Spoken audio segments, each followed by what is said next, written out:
Oh my God, what? Welcome to a movies in theater review. We're going to try something different because I had the privilege of watching a movie in a theater earlier this week, thanks to my good friend Ben. His link to his channel is somewhere on the screen. And we got to watch the movie Free Guy, the new Ryan Reynolds film that is in theaters. This movie was actually delayed by a year because of the pandemic and I guess Disney wanting to maximize profits. And I'll get to whether or not it's worth it to trek out to see this movie in theaters or not. Now, Free Guy is a movie about video games essentially, and that's why I had to go see it because I'm an avid gamer. And the movie is based off of Ryan Reynolds. His character is an NPC, so that's a non-player character. So those characters in video games that just are in the background and are just to serve the purpose of either giving you a quest or to get shot or whatever, just the extra characters, the fifth business. Ryan Reynolds plays that, and he was casted perfectly because he plays this character that's a bank teller and is basically this effeminate Ken doll kind of person, which I guess he is typecasted as. And so his character essentially becomes sentient AI, becomes aware that he is a non-player character inside of a game. And he gets triggered from an actual player who goes inside the game, who used to be a video game developer and is trying to get proof that this game that Ryan Reynolds' character is in, it's called Free City, which is very similar to Grand Theft Auto Online, and find proof that her code was stolen and is used as the basis of this video game. And so Ryan Reynolds, once he meets her, he gets triggered by that. He also happens to find some sunglasses, and sunglasses are what all the real world players are wearing. And essentially, once he puts on sunglasses, he can see the game world as a heads-up display. So you can see stores where you can buy more gear, or sees like the point system, your life bar, and all of that kind of stuff, which is very much, I guess, a nod to the movie They Live, which is one of my favorite films, the John Carpenter film. It also was inspired by, you can see The Matrix, The Truman Show, Ready Player One, a lot of stuff like that.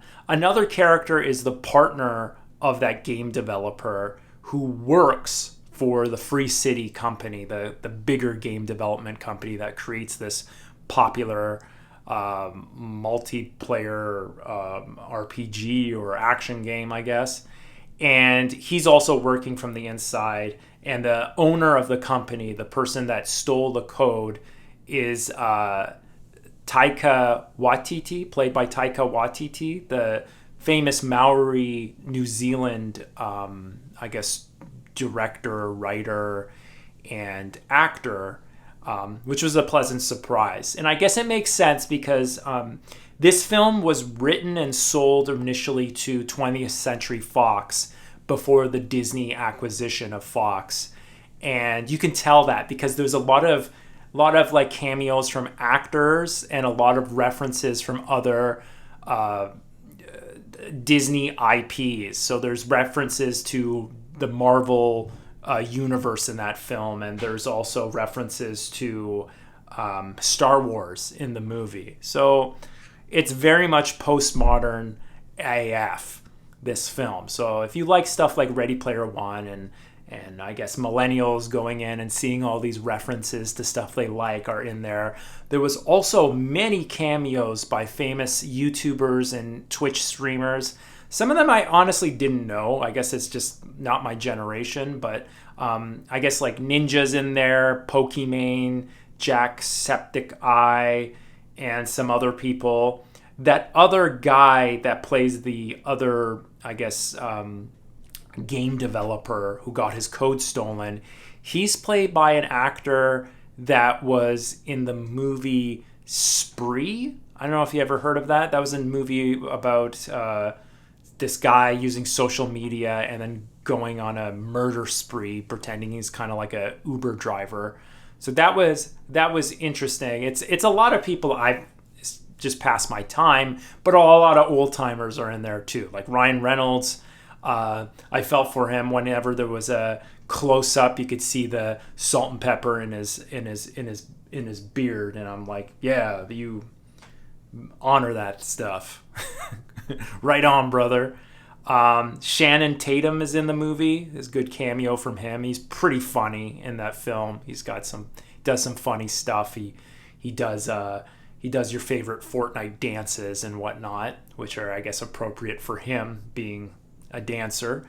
Yeah, I mean, overall the movie was okay. It wasn't anything special. It was a perfect popcorn film, and I honestly don't think it was a movie that you must go see in theaters.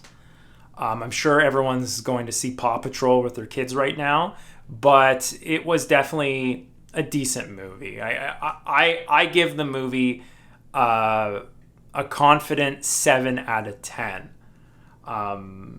It was cool. I mean, it made me remember all these different references. It's the concept of a game like Second Life getting the code stolen and put it into Grand Theft Auto Online is kind of funny. You know what? I don't know what the actual screenplay writer was thinking.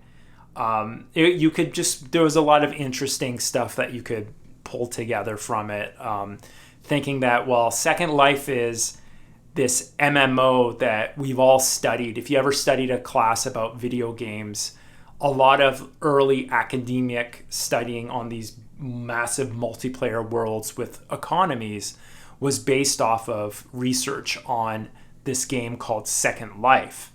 And a lot of that research in turn was implemented by these big AAA companies in creating their monetization of their whole free-to-play or their monetary ecosystem of getting people to play and actively spend money in these markets buying cosmetic accessories and stuff like that. And I wonder if some of that was resentment of Second Life being this like very simple like a game with no conflict in it being taken and implemented in games where you do kill other characters and have loadouts and gear and stuff like that. So I wonder if some of that was from there. It could be a stretch. It was also interesting when all the non-player characters went on strike. That was funny. There was lots of different themes in the film that were interesting. That I guess.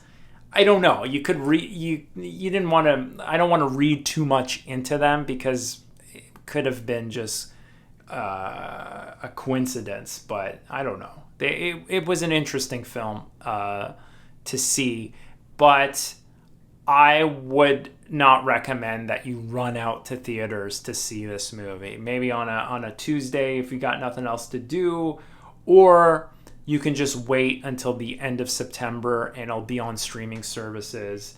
And you can, if you enjoy that, then you can purchase the 4K film early October. Even though October is going to be a very busy month for 4K releases. So I would save that money for something else and maybe wait until this gets released onto Netflix.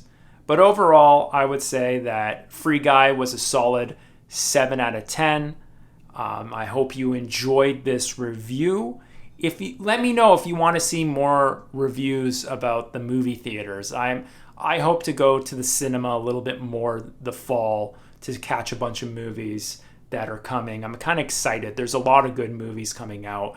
During Free Guy, I got to see extended trailers to the new Batman movie that has that Twilight guy in it. It looks really good. It looks very dark.